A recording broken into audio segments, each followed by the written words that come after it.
ఇంకా మనకు కనిపించేది మోకాలి పర్వతం చూస్తున్నదా అక్కడే. అట్టనో ఎటనో అయ్యి మేమైతే వచ్చేసినాం. ఇక బాగా అలసిపోయినాం అని జెర్సేపు అయితే కూర్చున్నాం. జెర్సేపు కూర్చొని మళ్ళీ లేచి మళ్ళీ అయితే ప్రయాణం అయితే సాగించినాం. చూస్తున్నారా మేమే ఆడ కూర్చున్నది.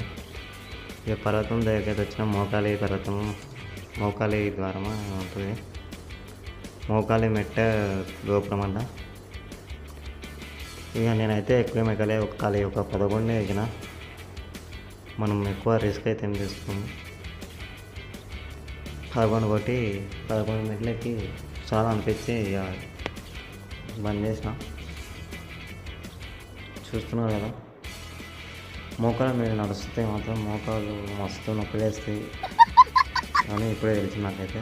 చూసు కదా మళ్ళీ ఎంచుకుంటున్నా. ఇక మాతో పాటు వచ్చిన వాళ్ళు అయితే బాగానే 50కి పైన అయితే బాగానే కొట్టిండు. ఇంకా మంగళం సీనన్న కూడా బాగానే ఎంత బాగానే ట్రై చేసిండు. మంగళ సీనన్న ఇక నాతో కాళ్ళు కొట్టిన కాడి నెట్టిన కాడి చాలని ఇక లేచి అయితే తెస్తుండు.